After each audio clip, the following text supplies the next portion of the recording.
This video is going to talk about wave superposition basics, and the way in which it's going to work is that I'm going to show you an animation from the web which will hopefully better your understanding on the topic. Okay, so I've uploaded this simulation here, and this is from physicsonline.com. Now if I set this simulation running, we have two waves, one red, one blue, both in phase. So what I mean by in phase is that if I then pause the video again, if we look at 2 points on corresponding waves, 2 points at the same position, they are at the same point along that wave. So one point here is similarly at a similar point here at the same time, and so they must therefore be in phase with each other. So if I get that simulation going again, also you can notice that they are therefore moving at the same frequency. They're both moving from right to left at the same frequency and also with the same amplitude. So how do these two waves come together and form what is the resultant wave, which is the lime green wave at the top there? Well, it's pretty simple.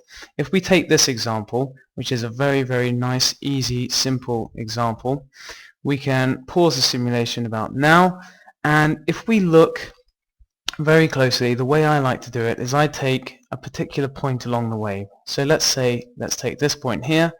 If we look across on our displacement distance graph, we can see that the amplitude is 10 millimeters. And we could also have just simply looked here, that on both waves we have an amplitude of 10 millimeters at this point. Now the principle of superposition states that if we have two or more waves which meet, then the total displacement at any point is simply the sum of their individual displacements at that point.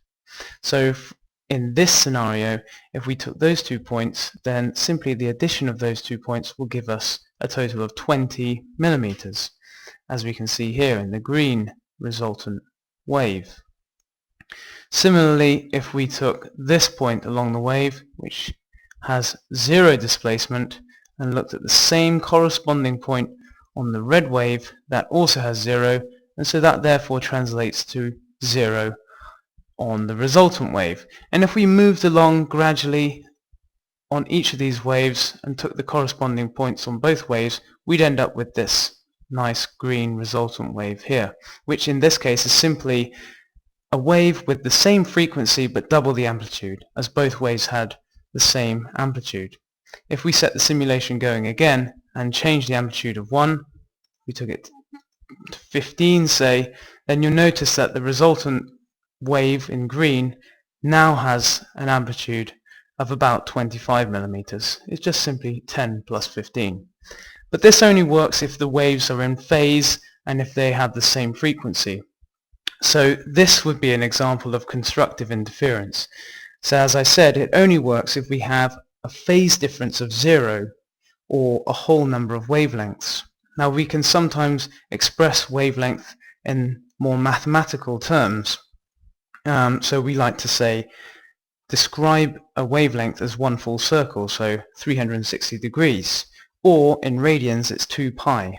So for constructive interference we need 0, 2 pi, 4 pi, 6 pi phase difference, or in terms of degrees 360, 720 and so on. That's constructive interference. So if I set this back to 10 so they're both with the same amplitude again, we're now going to look and see what happens if we change the phase of the two waves in relation to each other. So if we crank up the phase difference, we're now going through 45 degrees, and if we go to 90 degrees, so that's 1/4 of a wavelength phase difference, we notice that there's a significant change in the resultant wave. The amplitude is reduced because now the waves are out of phase with each other, and the addition of the two is not so strong as before in the scenario when they were adding constructively. If we go straight through to 180 degrees, we have a special scenario which is called antiphase, where the two waves are completely out of phase with each other and the resultant wave is just a flat line. And that happens at 0, pi, 3 pi or 180 degrees phase difference.